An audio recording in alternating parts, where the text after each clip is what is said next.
Welcome everyone to this press conference. I think it's important to note the number of people that are in the room, not only just members of the media, but the people that are at the table with us today.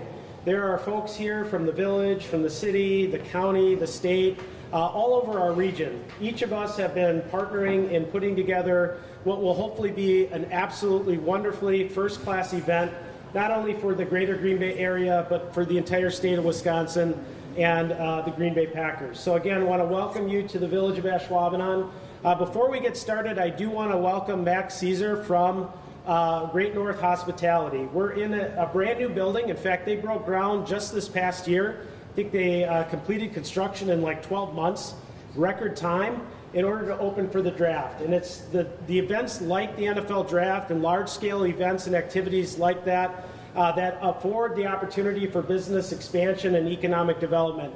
And Great North Hospitality is a prime example of that. And so, Mac, I want to welcome you up to the podium here to say a few words and welcome our guests here today. And of course, Mac and his team will be available after today's press conference to answer any questions and provide media availability as well. Mac? All right. Thanks, Joel. And just want to say thank you to the village for giving us the opportunity to host. So welcome, members of the media, both local and traveling. Just this last week, we opened Great North Commons, this property, for the first time. And we're very excited, lots of hard work to put this facility together, both with our construction partners, our internal teams, our management teams, and our vendor partners as well. So kudos to everybody that's been involved. Lots of effort, diligence put into this project, and we're excited to showcase it here this week for the NFL Draft. Thank you, Matt. And now what I'd like to do is introduce Mary Kardosky, our village president here at the village of Ashwaubenon, that will welcome some other dignitaries here today. Mary.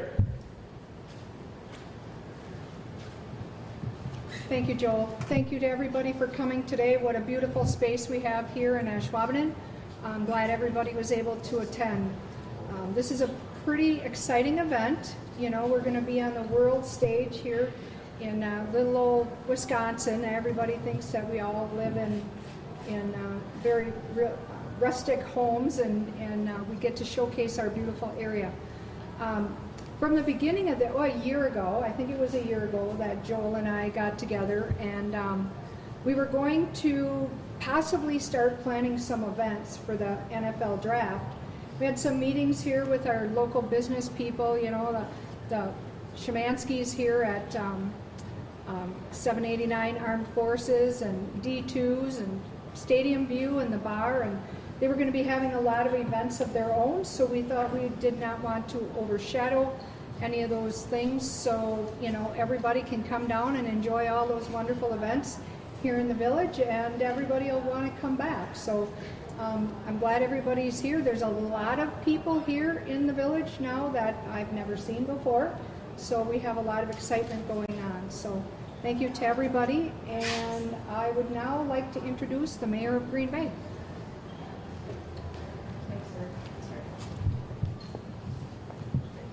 Well, thanks so much, Mary, for the introduction. I'm really honored here to kind of kick off Draft Week with all these amazing people behind me.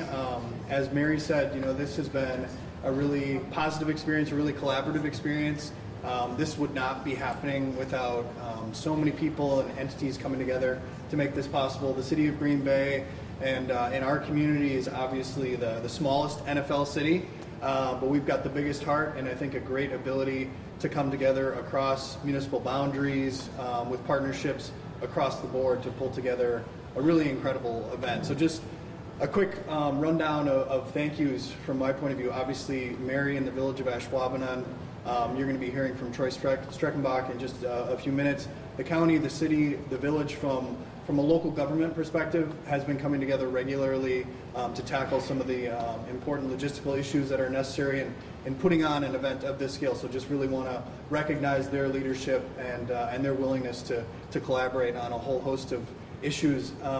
Also want to recognize, of course, Brad Toll and Discover Green Bay, the Green Bay Packers, led in many respects on this issue by Aaron Popke. You know, Aaron and Brad have been going to drafts for a very long time, identifying this event very early on after it left New York as a thing that the community here would be able to pull off and do really well. So kudos to them, and again, everybody behind me, most importantly, our public safety teams, again, not just from the city of Green Bay, but our chief in Chief Davis and Chief Knott from Police and Fire, their entire teams. We've heard nothing but compliments from the NFL in terms of how they've been able to come together, again, with county and village public safety to put on a really safe and welcoming event for people. So, I think we're all really excited to get to draft week. We've got a number of things to complement what's going on here over at Lambeau, kicking things off on Wednesday and rounding things off on Saturday down at Light Park, and then a bunch of downtown Green Bay sponsored events kind of earlier on during the day before things get going here out at the campus. One thing that I heard from mayors who have hosted, from former host cities, from the mayor of Detroit and the mayor of Kansas City, was really, do whatever you can to leverage this event, to put your best foot forward, to attract people into the community, and to kind of circulate them to other places when the event itself is not ongoing. And so that's something that I really took to heart, and as a result of the partnerships that I have talked about, I think we're going to be able to put on some really fantastic events to complement what's going on here with the NFL draft itself. So we've got a lot of other folks to talk, so I'll cut it there, but I'm going to kick things over to our county executive, Troy Streckenbach.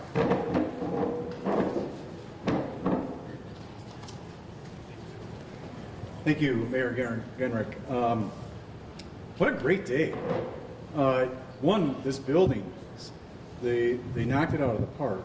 And I think that really showcases everything that we've been doing along the whole corridor, the promenade. I know that the city of Green Bay, the village of Ashwaubenon, Discover Green Bay, the Green Bay Packers, we all kind of came together and said, we need to have another vision for the Rush Center complex. And, standing here and getting this type of bird's eye view of the whole promenade leading to Lambeau Field, I think we as a community, just like we're seeing today, as you heard the mayor talk about, the municipalities, the county, our first responders, we're all coming together to really put our best foot forward in terms of making sure that from our capacities, we can do the best job to invite and welcome all these people who are going to be coming to Lambeau Field and to visit and to see this NFL draft in the smallest market in the NFL. From the county's perspective, as you heard me talk about briefly about the Rush Expo, our partner, of course, is PMI. Without their support in running the complex for us, it wouldn't be the success that it is today. And I know that the partnership with the NFL is, from everything I'm being told, is going over extremely well. And again, one of those prizes that we have, and we're very fortunate to have with our partnership with PMI. As the public is going to come to the draft, they're going to be coming by the roads, and so Brown County's highway department's heavily involved in working with the state DOT, the local jurisdictions, or they're going to be coming by the air. And I know Marty Pia is here. They're going to be landing in Austin Straubel, and so we're doing everything we can to make sure that when people are entering into the market, we are making sure that visit, that welcoming gesture is at the forefront. And of course, Sheriff Delane and Captain Russo are here from our Sheriff's Office. They'll play the biggest role as far as the county and first responders standpoint. And of course, we have 911, our Health and Human Services departments. They'll be playing an important role. And of course, as you heard the mayor talk about, we're hoping that when people do travel, that they want to get a little bit more of that local feel, that local history. And maybe they travel down to the downtown area and they'll see some of the banners that our library just announced and showcased about, the history of the Packers and what that means to have the smallest NFL team in the market and as part of the system. So whether you're going to our Neville Public Museum to see a great exhibit, you're going out to the zoo, or going to the libraries to learn, we've all kind of put out some information so that the people who are traveling here have an opportunity to learn more about the community. And so I just wanted to say thank you to the whole host of individuals who are ultimately making this the pride of the greater Green Bay area.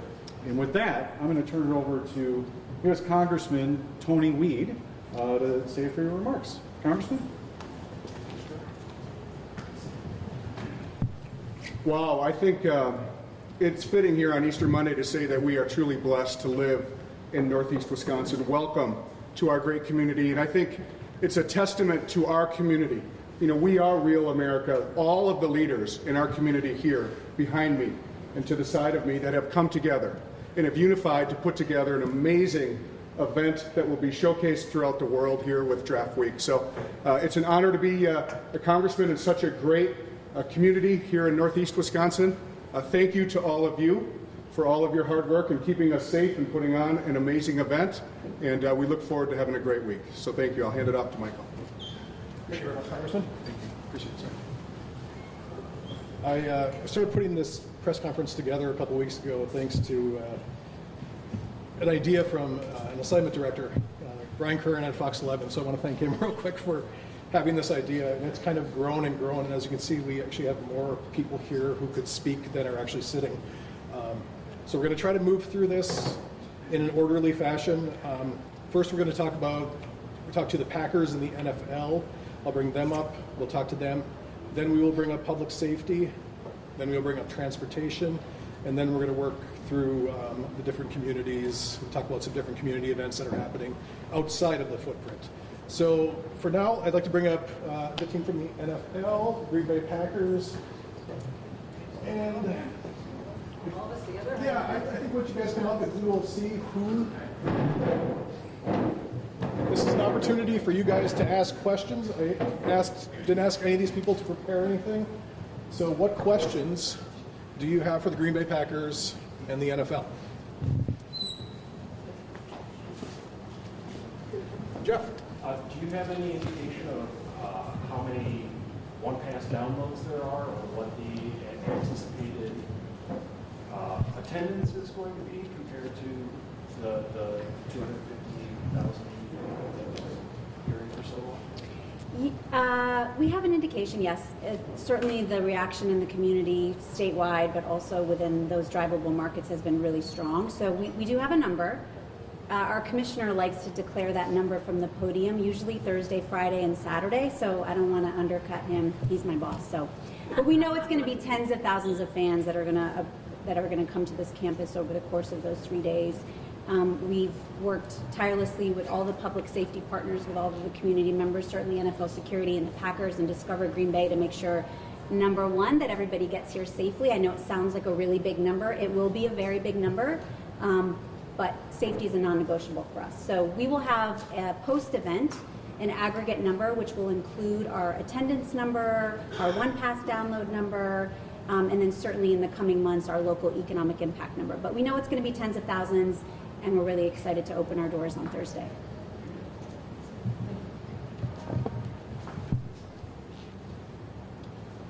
Feel free to just show up. Hi, I'm back here.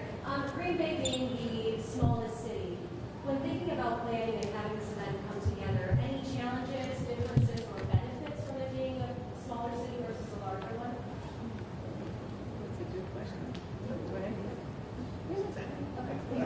I don't want to be the designated person. I'm just the boss of it. I think for us, regardless of the market that we're in, the collaboration is always the same. So the challenges are always security, weather, emergency planning, bringing all the people to the table, especially our host club and the local organizing committee. So regardless of the city that we're in, whether it's a smaller market like a Buffalo or a Green Bay or a New York or a Los Angeles, because our team that builds the draft also builds Super Bowls and events internationally. So the collaboration is always the same. I think here in a smaller market, there's obviously hotel inventory, things that are a little bit shorter than what we traditionally have in a bigger market, but we know that we're going to have all these amazing feeder markets throughout Madison and Milwaukee, drivable NFL markets that are going to come in, and people here don't care if they have to drive 90 miles, right? So it's a totally different thing, but the collaboration, the cooperation, the partnership is always the same regardless of the size of the market. Can you be specific? You kind of rattled off a couple different challenges. What has been like the biggest challenge that has been just kind of racking your brain that you're kind of like, gosh, what if this is a big one that we have to kind of work through? And go ahead. Yeah. Weather. Okay. Unpredictability. And I also want to add one thing about, you talk about the size of the city. Your public safety partners in this area are phenomenal. They have done an outstanding job. They've been working on this for a year. A lot of the stuff that we normally have to help facilitate, they took the mantle and ran with it themselves. So by the time we got close, I mean, we were ready to go. They are very, very good here. Could you maybe be a little specific with, in terms of them being phenomenal and already taking the reins and some of that stuff? Could you be specific with, say, some of that? Or? Just real quick, I forgot to add this. When you first come up, just say your name. Everybody knows who we are.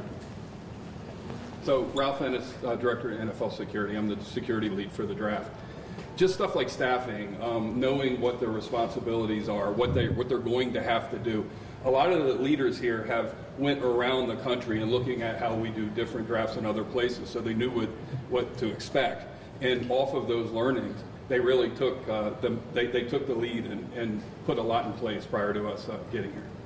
You kind of mentioned weather as one of your big things, kind of in that early part of that first answer. Do you want to just elaborate on that? Is that planning for rain, snow, Yeah, so one of the things when you have an outdoor event, you have to have plans in place for if you have lightning or a severe storm or high winds coming through. So we have to, take the entire draft footprint and make sure we have really solid plans where to send people, how to communicate to them. Even building it, like what you do if you have high winds and big kites, right? So there's a lot of pieces to that. And this time of year in Green Bay, we know it could be 60 one day and 30 the next. So it's a lot of contingencies we have to have in place to be able to address it. Ralph, a question for you. Could you just maybe walk us through what the security team that you're leading will be doing on draft days? So from the NFL, we have multiple directors that have different jobs on their day-to-day. They're assigned different parts of the footprint, and they're responsible for working with their public safety partners and making sure that everything stays safe, right? Safety is our biggest thing we worry about at any NFL event. So, we make sure that they're communicating with NFL control, which is basically a big unified command that exists up in the stadium, and that decisions are being made and instituted in a way that will keep people safe.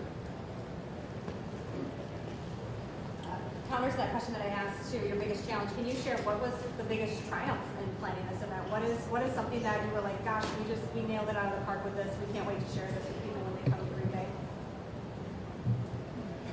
I think, Kelsey, you're getting up here, girl. Kelsey's the one that built this thing. Oh, Nikki Ewell, Senior Director of Events, the NFL, the bossy one. I would say the thing that we're most proud of at the draft in any city that we're in, and certainly here, is how the culture of the state and the traditions of the club show up. I think you'll be really excited to see from every single day, from the opening moment to the programming that we're going to have throughout the 3 days. Day 3 for us is really special because it's this celebration of the community. So the state of Wisconsin is really going to come to life. You're going to see a lot of things from polka and quilting circles to celebrities. Obviously, we're really excited about Brad Paisley and that concert that's really driving a lot of attention. So I think the culture of the state and the traditions of the host club are really what we're so proud of. And we did that in collaboration with really the broader community, of course the Packers, but the food and the music and the traditions are really going to be something that we're really proud of over those course of those 3 days. And we also want to make sure that people know the event is 100% free, except for whatever you buy at concessions or NFL Shop presented by Visa. So this is an event that we're proud of because it's very accessible.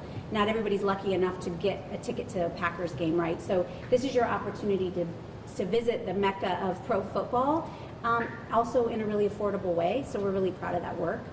And also we have different programming every single day. So really encourage fans to come back every single day if they're able, because it's going to be unique every single day. It's not always the same, whether it's the food offerings or the player appearances. We're still actively booking players that are making free appearances, and that schedule will be in the One Pass app. So we're actively getting those guys booked. So it's going to look a little different every single day. Certainly the programming on the main stage, our theater is going to be different every single day. So we hope we have some repeat guests over the course of the 3 days. I guess you mentioned you had a I was going to follow up on that. Oh, Sure. go ahead, sorry. Gabrielle with the Green Bay Packers. I think one of the big aha for us is the collaboration and day-to-day work with our members of our LOC. So Discover Green Bay and PMI. I mean, there are conversations daily, hourly, weekly, and they have both organizations have just stepped up and helped us get this done. And then also our host committee. We have 4 members on our host committee, Mike Haddad, Kate Burgess, George Kuntz, and Nancy Armbrust, and for raising the money to get us here, and the donors that stepped up to help us host this, not only the state, the Green Bay Packers, and we can get you the other donors, but they all came to the table for this great event in our state. Thank you. 72 hours out, what still needs to be accomplished out in the footprint? Nick is going to force me. So Kelsey Petrangelo, event operations, overseeing the event. So we started here March 29th. We got a lot done. As you can see, each day we're progressing. At this point, it's really the final touches, the small details that really come together and matter. Operationally, we're feeling really good. We got the theater, the structure up, as everybody can see from behind me. The entries are built. I'm sure you can't miss them on your way in. So really now, this is kind of the final hours as into the lead up of the operational plan, making sure all of the details that we've pulled together for so long are the right ones, and getting the rest of the team on the ground to really refine that, and then add the finishing touches, all of the different decor and lighting, everything that really goes into the overall show and the 3 days. Noah Cornelius, NBC 26. What do you hope that the communities beyond Green Bay get out of this? Because I cover the Fox Cities Appleton area, even though it's a 30-minute drive. I know a lot of people are coming up here for the draft. So what do you hope beyond Green Bay that people get out of this? This is an event for the state of Wisconsin. So certain cities that were hosting events, it's about the smaller community. Last year, for example, it was Metro Detroit, Wayne County. This is a statewide draft. But we also know this is such a mecca of football, and people from all over the U.S. really come to this. We certainly have international media. So we want people to see themselves in the programming that we have. We're really proud of the programming that we'll have throughout Titletown and the Resch Center complex. Again, the food experience is really core to what we do with the draft. So we have, of course, our partners Delaware North are curating amazing food, Hinterland in 1919 and The Turn, Bel Air Cantina, plus we have all of these local vendors, source vendors we call them, that are going to be curating the food and beverage experience. So I think we'll get the food right. We hope we get the food right, but we also want to make sure that we're dispelling any notions of what people think Wisconsin is. I think sometimes there's tropes around it, and we certainly have dealt with this in other cities that we're in. We want to make sure that we make the state of Wisconsin proud of what we're going to produce over the 3 days. And that's very much in collaboration, as Gabrielle said, with Discover Green Bay, PMI, the Packers. They're influencing everything that we do to make sure that we get it right. And I know that there's no benchmark for this. I know you mentioned Detroit. That's a big metropolitan area. It is. But I guess in all of your careers, have you ever seen anything, an undertaking like this before? And can you kind of speak to that? I think this is probably one of the larger footprints that we have. I think we're at 70 football fields. It's a smaller market, which I know a number of people have brought up, but it doesn't matter that the collaboration is still the same. It's different because we're in a community. There's houses in residential communities nearby. Last year was challenging because we were in an urban footprint. We had a thoroughfare into Canada that we had to deal with, right? So every single city that we have for a draft, it has its own individual challenges. This one we know is going to be really special, and we hope everybody understands how impactful this is, and also they show up, and we want them to show out in a really big way all 3 days. Thank you. A question for Aaron. I know this has been almost a decade in the making to bring this event here to Wisconsin. Personally, what's going through your mind on day one of draft week, and how would you define success for this event for Green Bay? Well, thanks, Aaron Popke with the Packers. And just to dovetail off what Nikki and Gabrielle were saying, and maybe to that question, I'll get to that. But just what does this mean across the state? I mean, even going back to your point, and the mayor mentioned it, and this is something that we've been looking into ever since the NFL took it on the road in Chicago. In 2015, we talk about our first survey of interest, which was submitted back in 2015, and Brad Toll is here. He and I went to the draft in Philadelphia. And I think some of the things that we've taken away from being at different drafts, whether it's Brad and his team and PMI and other our leaders that were at these other drafts, just the different campus that each of them was, and the neat setups that we saw. Right away we knew, like, okay, we definitely have this campus figured out. And with the county and the Resch Expo that came online, you know, again, a better piece that we were able to add into our survey of interest, and just Titletown and things that improved, we knew that each year and the interest and all those things coming together to make this something that I think the NFL could be proud of. And yeah, we are the smallest market in pro sports, but we are among the most unique of the markets in pro sports. And we leaned into the history and tradition that this franchise has, and Packers fans all around the state know that, and around the country. But what's different about the draft is it celebrates all 32 clubs. It celebrates everything that sports is and pro football is, the energy and enthusiasm that comes with it. And we know fans from around the state and from elsewhere that come in and see our community on a football weekend, Packers home game weekend, that's one thing. But now we're going to have fans from all 32 clubs, and just the energy of this really large event that's just not inside the stadium. It takes up all this space. Those are all the extra things that come in that people around the state are going to see. We did a Business of the Draft tour earlier this year that we went around the state and heard from people that were excited about people coming through and making stops on the way in and on the way out.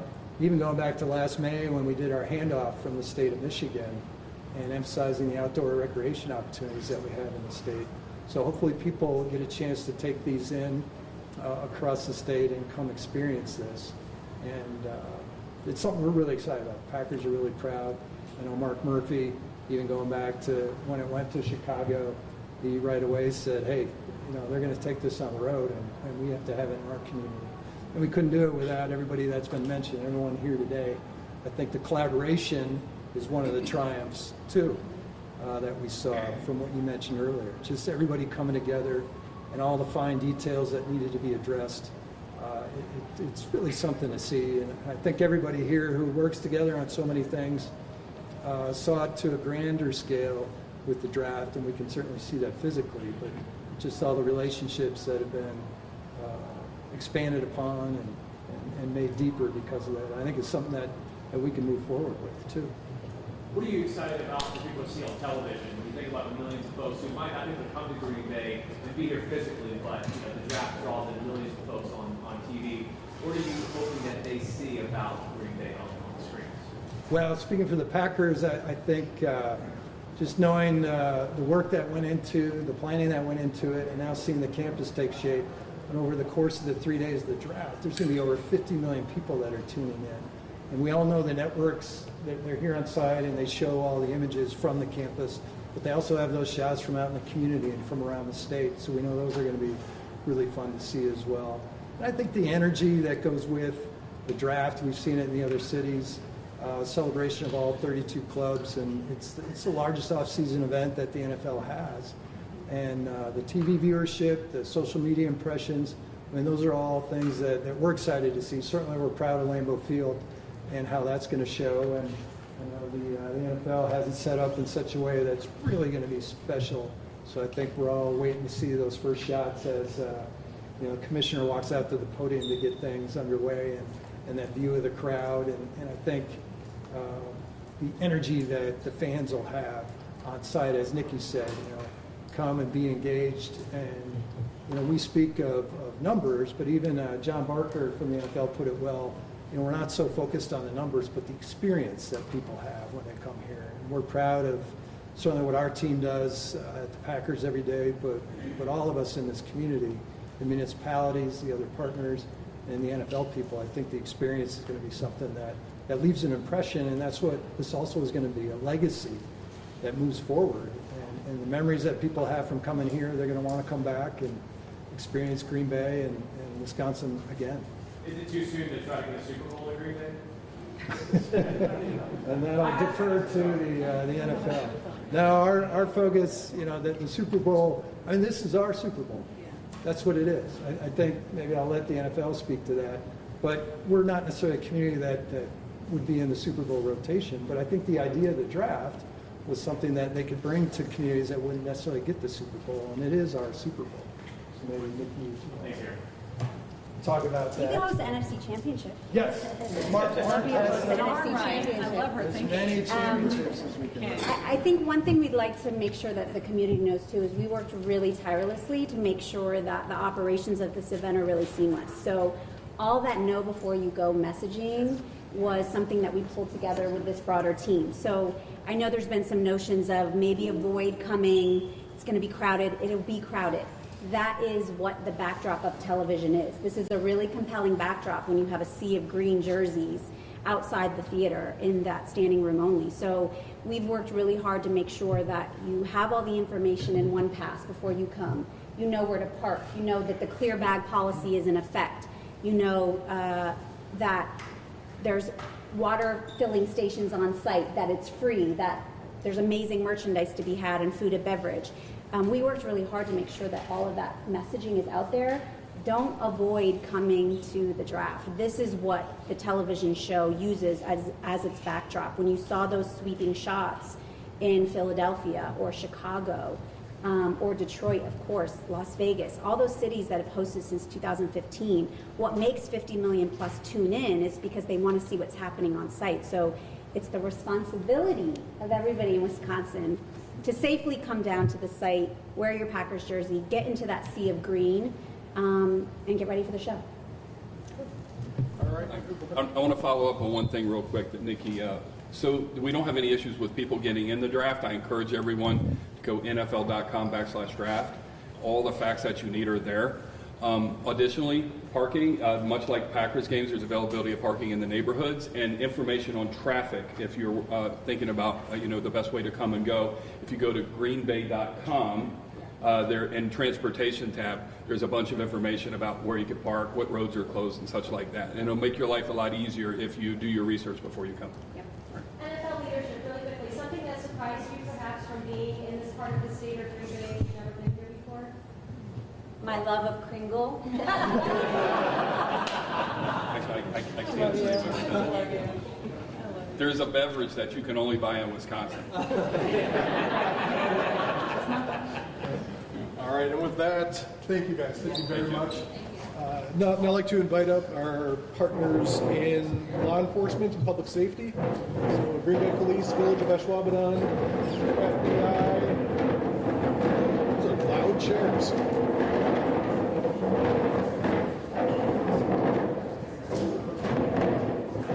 All right, again, shout out your questions and we'll figure out who is the best person to answer. Again, we have the FBI, Brown County Sheriff's Department, Green Bay Police, Wisconsin DOT, FBI. So, public safety questions, go. Maybe a question for Captain Allen. We've heard the comparison brought up multiple times about how this is comparable to, say, 3 Packers football games in a row. But what makes this different from that? Well, Captain Allen isn't available today, but I'm Chris Davis, Chief of Police here in Green Bay. I think there are 2 main things that we look at that make this event very different from a Packer game. One is the potential size of the crowd. If you look at the number of people who have attended this event in the past, sometimes that can be more than we would even see at Lambeau Field at a home game. The other is just the size of the footprint. When we have a football event, the event really is confined to the stadium. You go outside the stadium and it's really quiet out there. There'll be a lot more going on around the stadium and then just more going on in the immediate area around the draft campus. And so it's a much larger geographic area to manage. And this is taking place in 3 different jurisdictions: the City of Green Bay, the Village of Ashwaubenon, and Brown County. With the way you just mentioned, what does all the collaboration look like once this event happens? What's, say, chain of command, or, say there's something that does happen, God forbid we don't want anything to happen, but, what is that going to look like come Thursday once everyone is here? Well, that's one of the things that doesn't look different from a Packer game day, because we all work together already to keep those events safe, and we work very closely with the Brown County Sheriff's Office, the Village, and with the Wisconsin State Patrol for the incident command or event command for public safety. It's all of us, myself, Sheriff Delane, Chief Knott, Chief Rowling, will be the ones who make the decisions if it comes to that. We'll have an operations, we call it a section chief, on duty at all times to make things happen and respond to events in real time. I guess, how are you guys expecting the type of the crowd, or I guess they say it's going to be an energetic crowd, but it's my understanding it's not expected to be as rowdy a crowd as on game days in terms of ejections or law enforcement interventions? Well, I might be biased, but I think we have the best fans in the NFL, so our Packer home games, I don't know that I would refer to those as rowdy, but what we expect just from seeing what's happened at these events in the past is this tends to be a very family-friendly event without a lot of issues for us to deal with in terms of disorder. Chief Davis, can you talk about how you're kind of balancing covering the draft but also doing kind of the day-to-day law enforcement in Green Bay to keep people in other parts of the city safe if you have a major call elsewhere in the city? Sure. I think for all of our public safety agencies that you see represented here, this event will be, we'll use a lot of our resources and we'll be stretched a little bit, but we have a plan to add to staffing and patrol so that we can respond to any increased demand for service. I know we've been working very closely, especially with the sheriff, on emergency coverage, looking at it more countywide. I think he could probably talk to some of those plans. And then, obviously we'll have pretty much every employee of the police department, with a few exceptions, at one time or another will be here working at the event. But we're managing the event separately from patrol services and the rest of the city, and then we do still have investigative services that have to come to work every day and handle any major cases that come up in the city, but we've got it covered. Speaking of adding staff, what does that look like? Are you bringing in other officers from other jurisdictions, not Brown County, to help out? And if so, maybe where are they coming from? Or what does that kind of look like? Well, we've been able to staff this event from the police side with pretty much people only from Brown County agencies. Some of the other cities in Brown County and the Oneida Nation will be sending some help to the event. The sheriff's office, I don't know how many people you have coming, Sheriff, but between the sheriff's office and the city of Green Bay, we're able to staff a lot of it, and then Ashwaubenon has, I think, pretty much everyone who works there working. We will have to bring in some specialized resources from farther away. We have some folks, I believe, coming from State Patrol and DCI for some of those specialized roles, and our partners at the FBI and some other federal agencies as well. What's the FBI's role? Good afternoon, everyone. My name is Michael Hensel. I'm the special agent in charge for the FBI for the state of Wisconsin. The FBI is no stranger to the NFL draft. Each year, wherever it is, we coordinate with our state and local partners to provide assistance. Really, it focuses on three main areas. The first, intelligence, and that looks at, are there any known threats, which there are not any known threats to the draft this year. The second really focuses on investigative resources. If there's a necessity for us to look at violations of federal law, we have agents and we have intelligence analysts and our other professional staff able to do that. And the second, and probably the biggest piece that we bring to this event, is looking at our crisis management components. So as the chief said, we staff that from across our different investigative and crisis management teams, and that focuses on things like weapons of mass destruction, bomb technicians, SWAT programs, things of that nature. What will the FBI be physically doing to monitor any online or in-person threats during the draft? Right, that's a normal component that we do on any large-scale event within the state. Most recently, Republican National Convention. We spent over 18 months preparing for that. This time, it's been over the last year looking at those potential online threats or anything that could impact the event or the safety of the people who live here in Wisconsin or those who travel to the event. So we real-time monitor those type of areas on the internet that may result in threat information. We also aggregate our information with our other 55 field offices across the United States, and we're in over 100 countries. So we're able to pull from all those different areas, and at the federal level, we also deal with our federal partners that can provide us information that would be relevant to this event. Compared to the RNC, can you say have there been less credible threats that you're looking into versus a political event like that? Well, what I can tell you, in relative terms, that was a much larger event with a lot more people coming into the state. At any one of these events, there are always things that we look at, we assess, we determine whether it needs to be addressed. And again, it's not just here. If we see something from a different state, we can use our FBI offices there to address those. What about specifically human trafficking? I know we've done multiple stories on organizations concerned about that being a threat, a concern, especially with an event at this magnitude. Yeah, it's always a large scale concern. Human trafficking, anytime there's a large event, it's something we look at. I have an entire investigative program that looks at human trafficking and violent crime against children. Anytime we have something like this, whether it's Summerfest down in Milwaukee, whether it's Public National Convention, or here at the draft, that's part of what we do. I know it's also something our state and local partners have also launched an initiative this week, and they've been focusing on that as well. Is there any sort of like added pressure when you have these outdoor open events where large groups of people are gathering? From our perspective, most of our events end up being outside.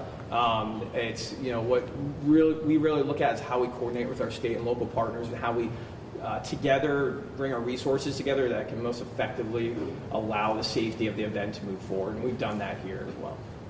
This might be a question for either Sheriff Delaney, maybe some of the local municipalities here. What do you see as the biggest challenge? Obviously, we've heard how large of a campus this will be as opposed to past drafts, and obviously it impacts a major roadway in Lombardi. So what do you see as that biggest challenge once people are here? Well, anytime you have a 3-day event, it's the operational period. So to maintain that over 3 days is always a challenge, and that has been the challenge when we looked at it going back 18 months to now, is just sustaining that operational necessity that we have to have for a draft over that time period. But listen, everybody behind me, we have been working on this for well over a year. Public safety is prepared. And you heard it, I know Aaron said it before, you've heard it numerous times about the culture of Northeast Wisconsin. And so what I would encourage anyone is to find a friendly face. Anyone in uniform, police, fire, the sheriff's office. If you have any questions, feel free to reach out. That's our culture. We're willing to help, provide some guidance, and have a great time. We've been preparing for this for an extended period of time. We feel we're prepared for this event. We just want people to bring their energy, support their clubs, have a wonderful time. If you need any assistance, reach out to any one of us in uniform. We're here to help. That's what we all signed up to do, and enjoy their time here in the Green Bay area, Brown County, Northeast Wisconsin. So, a special thank you to all of our public safety partners throughout Northeast Wisconsin, as well as the state, the Wisconsin State Patrol, our federal partners in the FBI. A lot of work went into it. Now it's just a matter of enjoying it for, the people that are traveling here. And again, do not hesitate to reach out to any of us. We're here to help. If you see anything that you want us to look into, anything suspicious, anything like that, just like normal, to just reach out to us and we'll take a look at it. That's what we're here for. But really, have a great time. Know that your public safety professionals have spent an extensive period of time preparing for this, and we're ready to get it going. Thank you. Really quickly, yes. Any sort of scams or things that all of these visitors should be aware of, or that you want people that you're hearing about that are out there, related to the event that people should maybe be aware of? I'm not specifically aware of any scam that's going on, but again, it's like normal. If something doesn't seem right, it's probably not right. If it seems too good to be true, it probably is. So, anytime you draw a lot of people in one place, there will always at times be somebody trying to take advantage of individuals. So, again, if it seems out of place, not right, just reach out to one of the friendly faces in uniform and we'll help. So, Any Thank you. idea on number on like how many public safety officials will be staffed each day, or do you know how many people are all working this event? Well, I'm not going to get into specifics on our security plan, but let's just say, most agencies are sending, locally, everyone that we have available will be working for the most part. To see 200 people, 300 people in uniform, once you start including police and fire and the sheriff's office, is not going to be out of the norm. And those are the ones that you're seeing. Thank you. Excellent. Thank you very much to this group. Randy, I'm going to have you stay for 1 second. We're now going to talk about transportation. Randy, if you can actually come up to the podium first. We hear a lot of talk, the roads are going to be crazy. Can you talk a little bit about what people should be expecting over the next couple of days on the roads? Randy Asman, Traffic Supervisor, Wisconsin DOT. As everyone has mentioned prior, we have been working on this collectively between the village, the county, the state, the city, and everyone else. We've been working on this for a while. Obviously, we have all come together weekly, if not monthly, initially, and we're really got our heads together on what the plan should be, how to get to the event, what exits to take, what roads are going to be closed, how we're going to get the messaging out. Today didn't appear to be too bad, right? But every day we get closer to Thursday, it's going to get more and more busy, right? So if you're a local person to the Green Bay area and you don't want to partake in the draft, but you have to get to and from work, to and from school, obviously you're going to want to leave early. Know before you go, use 511. That's an excellent resource. Look at the message boards that we put out on the roads to give you a little bit more additional information, but do your planning before you go anywhere Thursday, Friday, Saturday. What's the best place or the best time for you to leave? Do you need to take a different route around the city? Or if you're coming to the draft, make sure you look specifically at the One Pass app or Discover Green Bay to make sure you figure out where you want to park, what exit you're going to take, and that sort of thing. Thank you very much, Randy. Yeah. Then I bring up Patty from Green Bay Metro, or the airport director at Austin Straubel. And I think I should start real quick with you, Nick. You guys, Nick with AAA, you made an announcement this morning. If you could just talk a little bit about what you guys are going to be up. Oh, sure. So AAA is proud to help welcome the draft to Wisconsin, and we stand ready, our travel agents and our roadside assistance technicians, to help all of our members get to and around Green Bay as much as possible. But we also are very pleased to announce we'll be launching and activating our Tow-to-Go program throughout the draft period. A lot of Wisconsin residents are familiar with this program already. We typically run it during major holiday weekends when there's a heightened concern about impaired driving, and we have decided to initiate it for the draft week. So between 6 p.m. on Wednesday and 6 a.m. on Monday, anyone, whether they're a AAA member or not, who feels that they are not safe to get behind the wheel, knows that they need a safe ride home. If they haven't made arrangements otherwise, they can contact us and we'll give them and their vehicle a safe ride to a safe location within a 10-mile radius. We just really want to remove any obstacles or excuses for people making the decision to still get behind the wheel, particularly concerns about leaving their vehicle somewhere overnight and having to come back and get it.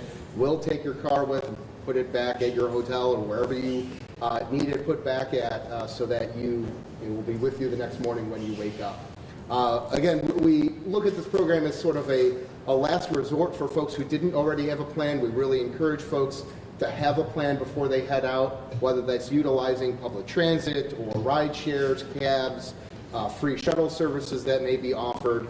But again, we just want to be that last line of defense to make sure no one is making an unsafe decision this week that puts themselves or others at risk and ruins what should otherwise be a really, really special event for everyone. Thank you very much, Dave. Speaking of transit, I'll be Patty. You can talk a little bit about some of our bus routes. Absolutely. For the next couple days. I'm Patty Kiwis. I am the transit director for the city of Green Bay. And so we typically provide all the game day service for typical NFL games. So this is obviously a much higher scale, but we're super excited for this.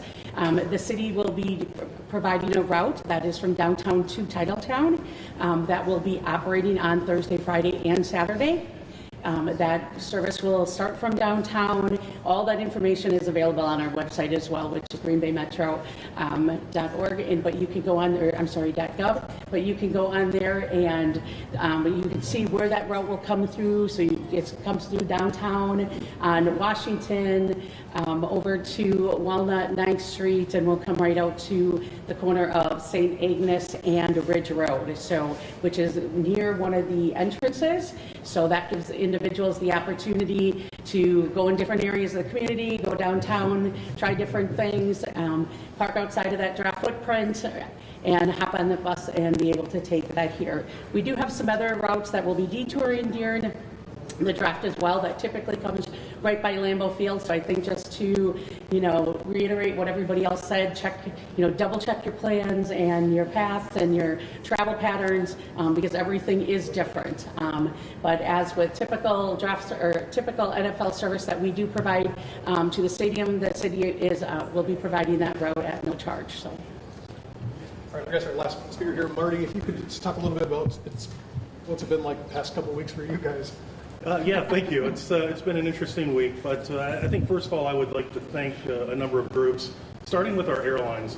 Our airlines have added almost double the number of seats that we have on our market over the course of this week. So our goal is to make the NFL draft experience all about Green Bay and making sure that our passengers can get in and out efficiently and safely. We've also worked very closely with our rental car agencies to make sure that there's enough inventory to get back and forth from the draft stage to the airport. We've worked with the FAA, Air Traffic Control. We've worked with, again, our airlines, the TSA, all of our stakeholders, retail, gift shops, just to make sure that the experience is great through our airport. We know that the people that are flying in, we're the first thing they see when they arrive, they're the last thing they see when they leave. So we want to make sure they're treated well, have a great experience, an easy experience, and look forward to coming back to Green Bay at a future date. Any questions? Does anyone know the availability of rideshare apps like Uber or Lyft or how that's kind of looking like? From an airport standpoint, I can tell you that we do have Uber and Lyft that operate at the airport. We have worked with them as well to make sure that there's additional inventory. So from an airport standpoint, there shouldn't be any issues getting back and forth. And I will just add, again, I know they keep stressing the NFL One Pass. I would stress that again because you can go in there under transportation. You will see all the information on public transit and the various modes of transportation. We also have a microtransit, which is a GBM on-demand service that runs similar to an Uber and Lyft. All of those transportation options are all listed under transportation on that One Pass. Have you really quickly in the downtown to Titletown shuttle? If the draft runs later, is there flexibility for extending the schedule if, maybe, I saw there was extended to 11 p.m. Already, but is there talk of added flexibility if the event does go later? I think from our perspective, it's similar to a Packer game, right? The games are never done when they're supposed to be. We run into overtime and all of those types of things. So I will tell you, we do monitor that very closely. Staff will monitor it. We will not leave people stranded there in any means. So we do have a cutoff time because we want people to make sure they're getting over there so we can get people out. We do start service early the next morning, but yes, we will make sure we get people transported out. Okay, very good. Thank you very much, guys. Next, I'd like to talk a little bit about economic impact and some tourism. So if Brad, you can come up, and maybe Terry, would you come up here too? I have some questions. We talked to the Packers and the NFL, but this beautiful complex back here, the Rush Center, Rush Complex, Terry runs for us. Troy could talk to this too. Any questions about general economic impact, those kinds of questions for these three gentlemen? Have your numbers changed at all to a $94 million impact and $20 million local impact that you originally had put out there? Yeah, the initial projection was $20 million for Brown County. Economic impact $94 million for the state. We have not updated that, given One Pass registrations are still coming in. However, one piece of information that is somewhat new We have a study that we've contracted from an independent firm. So they will be studying the economic impact for the week, and we'll be releasing those numbers in June. So you can expect an update or a true up, if you will, on those numbers in June. I would just say that, you know, based on the number of increased Airbnbs, from Brown County's perspective, maybe not necessarily from a statewide standpoint, we're anticipating more spend in the Brown County area, just for the mere fact that we actually have more people staying in Brown County than what we originally thought in the past. Is that just tracked through licenses, or how are you tracking it? Mainly through the licensure standpoint. So about 1,000 additional were asked in last year. Is it about right? Yes. It's about 1,000 additional rooms that were requested, or Airbnb. So we'll tell you if you look at it. Are you guys tracking at all how many are actually being booked? Terry Charles from PMI Entertainment Group. So our building is going to be the nuts and bolts of the draft once it gets started. Something you won't see us will be behind the scenes. But one economic impact thing that maybe isn't thought of as much is that we've been feeding construction workers for the past several weeks. So I talked to my chef this morning. We're already at over 30,000 pounds of food that we have been feeding construction workers, and for the draft, the media, the green room and stuff. So we're keeping the food companies very busy, I should say, and the semis have been coming left and right bringing food. So our role really is behind the scenes, kind of a weird thing for us. We're generally the center of attention. We're back of house for this event, but we're happy to play that role. And while Troy Strekabach is staying here, he doesn't know I'm going to do this though, but I think it needs to be said that the draft very likely would not be happening this weekend without his vision and leadership to get the Resch Expo built several years ago. His funding plan, him and his administration got that done. And you know, the draft may have been here even sooner perhaps if the building was done sooner, but obviously we had COVID to deal with. So a very important fact not to overlook that because of him and his administration, we're even standing here today. And if I can just add to that, also Ash Wabadan was very involved in that. And PMI helped design that building, and having a chance to see it with the draft inside of it, unbelievable. They did an awesome job designing it and building it. So thank you to the Brown County Board and to our executive for giving us this asset. I just wanted to add a couple things about local economic impact. PMI has been feeding us good on every planning trip too, so thank you for that. So just a couple of things. When you talk about local economic impact, it's definitely, of course, heads and beds and revenue in the airport, but it's also individual households that are benefiting from all of the jobs that are available. When you talk about contract labor, you talk about private security deployment, you talk about all the teammates. The NFL doesn't use volunteers. We pay a livable wage for all of the people that are building this massive event, but also running all of the operations Thursday, Friday, Saturday. So think about all of the people that were put into work in the community, which is really impactful. And when we talk about local economic impact as well, we're talking about, as they mentioned, catering. We feed a tremendous amount of people on the site so that we can build it in a constructive way. So all of the catering companies, we have a number of source vendors. Those are our local diverse-owned businesses that are part of the program. We have Delaware North, of course. They're going to be the ones that are managing all of the bars and a number of concessions footprints and pop-up bars and concessions. We have catering companies. We have construction companies. We have porta-john companies. We have tenting companies and flooring companies. So we have a number of different businesses that help us build this. So there's a ton of local economic impact. As Brad mentioned, it'll come out in June, but it's not just what you think about contracts, it's individuals being put to work. The other thing I would say to the gentleman that brought up designated driver program and making sure it's safe, the draft is presented by Bud Light, but we want to make sure that everybody is safe when they come here. We're working with Delaware North. They're the ones that hold the liquor license for the campus, so they of course do this on Packers Day, game days, so they understand the protocol related to the alcohol policy that we have.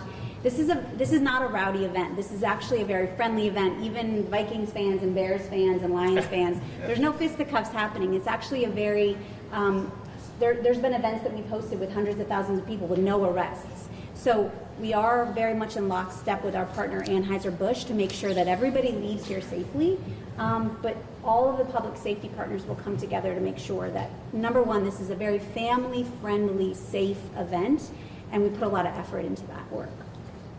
Just wanted to say something about the economic development. One of the things that we've been hoping when we built the Rush Expo was, how do we take this market that historically stays within that 2 to 3 hour drive?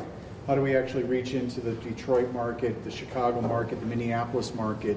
We're able to really showcase what PMI designed and built that allows us to actually now, as we're hearing from PMI, the Green Bay Packers, we're actually going to be able to reach into those markets and draw in business that we historically really were never able to compete for.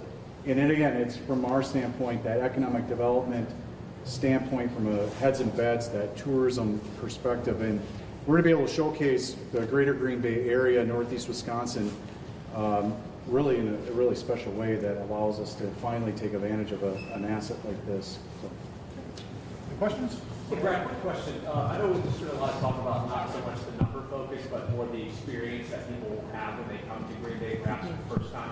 How do we measure a variable life experience? Well, it's hard to measure that, without, or to any definitive way, I guess. But we do at all of our visitor information locations. We'll have 3, actually a 4th one over at the airport. So a lot of it is talking with visitors as they come in, as they leave, that feedback. I don't know if the NFL does some surveying afterwards on the event. So we look very closely at that. We do have some people that will be surveying to get the economic impact numbers. They'll be surveying during the event. And some of those things that we're very interested in is their impression of our community before they came to the draft. And now that they're here, what's your impression? Has it changed? And what are some of the words that they would describe about our community once they've experienced it? So that's very important to us. One other thing, economic impact-wise, that I'll mention is, and it was actually mentioned a little earlier, about 55 million eyes on our community. That's a 3-day commercial that literally people are watching all over the world. Our budget at Discover Green Bay is not something that could begin to try and buy that kind of coverage. So the NFL is really giving us an opportunity to showcase our community and our state around the world. And it's really hard to put a price tag on that. That won't be part of the economic impact study. Yep. Thank you very much, guys. Thank you. Two more groups, guys. I promise we're getting through this. If I could bring up the folks from the Village of West Wabanon and the City of Green Bay Mayor, if you want to come up here, if anyone had any. They spoke already in the introductions, but we didn't offer them an opportunity, or you guys an opportunity to ask them questions. So if anyone has questions for Mayor or Village President, now is your opportunity. Any questions? A lot of ground. All right. Said everything we needed to say. Yeah. Excellent. All right, our last group.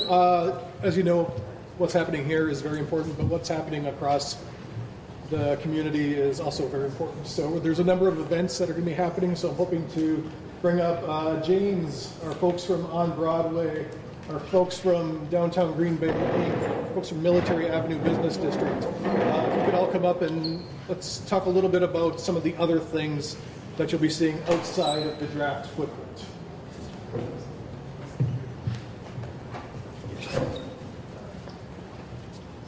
I'll just pitch it to Brian because he'll just go for a bit. Brian, talk a little bit about what's going on. Brian Johnson with On Broadway. Look, our job is to curate a holistic and a complete visitor experience. We know that anytime somebody visits a big event like the draft, they want to experience the rest of the community as well. And so that is our role as a team up here, is we're all doing different things in our respective areas. And if you've heard one theme today, it's collaboration. and that is no different than the things that we are doing. One of the events that On Broadway is doing, Wednesday night, the Draft City Music Fest, which Wisconsin Public Service is graciously sponsored. 8th Round Downtown, which will be Saturday, which includes a number of concerts and other family-friendly activities. So we're the shoulder dates of the draft, and our goal is to really make sure that when people come to our community, they can experience what we get to experience every single day as people who live here. We were ranked the #1 city in America, and we were ranked that for a reason. And it's because Green Bay consistently punches above its weight when it comes to the experiences that you get to have here in our community. So you will see De La Soul as our headliner on Wednesday night. That will also include a variety of other local and regional bands that will be performing, as well as fireworks sponsored by Festival Foods. And on Saturday night, we have Less Than Jake, a very popular ska band. We have Jizza with Wu-Tang. Wu-Tang is forever, Art. So, but rest assured, the guy with the khakis and the collar shirt and the vest did not book the music. So you know it'll be good. Tom Johnson, the man with the backwards hat, who looks way cooler than I do, is to thank for that. And Ali Tut and Mary Brody from our team, who have done a great job with helping to coordinate this. So we hope you come on out and experience Wednesday and Saturday night down in the Broadway district at Lake Memorial Park. Brian, as far as getting down there on Wednesday night or Saturday night to downtown Green Bay to the music festival, what's your message to people as far as parking and logistics of that? Because a lot of people coming to downtown at one time. Yeah, I mean, the parking ramps are a block away, 1 to 2 blocks. You obviously have city streets, you have some other private lots. I think a lot of times, especially for those not from around here, every single Wednesday night in the summer, we attract 15,000 people to come to the farmers market. They find a place to park. If you build it, they will come, and I think we've done a great job of building it, so we know people find a place to park, but utilize those ramps, right? That's your best opportunity for high-capacity parking. Brian, do you have a sense of attendance for either the bookend events that are coming up or some of the activities that Downtown Green Bay has planned, the Living Heritage Trail, Meetup Battle, stuff like that? Yeah, and I'd be challenged to talk about it in aggregate, and I think you've hit it on the head, Jeff, and that is we're all planning, I think, for an expectation because we'd rather overplan and then make sure that we're prepared to deliver a really top-rate experience. And so, look, our organization does the 4th of July, so outside of the draft and Packer games, I mean, that event attracts over 50,000 people a year to the downtown, so we are incredibly prepared to be able to execute something. But I think right now, we're assuming around the 10,000 range, maybe a little more with bands like this, but we'll be prepared either way. Hi, James Anderson, City of Green Bay Parks Deputy Director. So Aaron mentioned a little bit about the history. I wanted to point out we are over at Old Historic City Stadium Field on Wednesday from 11 to 2 over behind East High School there. We're putting on Field Fest in collaboration with the Green Bay YMCA. It's going to be a really nice way to kind of get families, kids warmed up, ready for some of the other activities and the draft going on Thursday. So I also wanted to mention, I know we don't have to with the Packers and the NFL coming into town. I know we don't have to get people excited about that, but to reiterate what Brian said about Wednesday night, that is going to be a really free, family-friendly event. It's going to have a nice balance, a combination of both the concert with the main stage and all the different acts going on that night that are very popular, but it's also going to have family-friendly kids zones with a playground, with a glow zone, with magic and balloon animals and face painting and glow-in-the-dark stuff to give out and all sorts of fun stuff. So we like to think that, as the Parks Department, sometimes we get dubbed as the fun department, and so we had a really exciting time collaborating with all these different entities and really having a family fun event as well as a great concert event. So it's kind of a good mix of both, and also wanted to give kudos to the media. The media was so great over this last couple months and coming in and highlighting everything we have to do, because also we don't have a marketing budget. So, I mean, it's really great that you guys came together and really embraced this, and it's both for the local community and for our guests. So it's a great balance of both over those days. The Touchdown Downtown umbrella and all the people that were involved in all these activities, it was just really an exciting thing to work with. So. Jeff Marcus, I'm Executive Director of Downtown Green Bay Incorporated, one of the collaborative partners with On Broadway and the city, and the Parks Department and others. It's a really exciting time for our organization to be able to showcase some of the quality of life in our community. And for so many years, our community and business leaders have been trying to find a way to better connect the downtown district and the Titletown district. And I think they really hit on something. Bring the NFL draft to Green Bay, Wisconsin, and that'll do it. I'd like to thank the Packers and Discover Green Bay for their initiatives in bringing the draft here. But from where we stand right now, downtown Green Bay is exactly 3.0 miles that way. I'd also like to thank, and during the draft, I could not be more pleased that there will be a transportation program. So much collaboration took place to be able to highlight the spirit of our community, the culture of our downtown.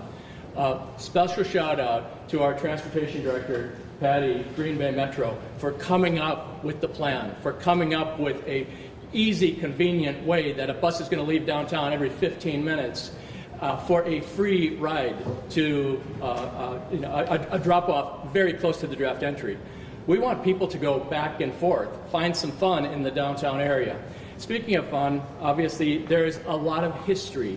There's over 100 years of history in our community in support of the Green Bay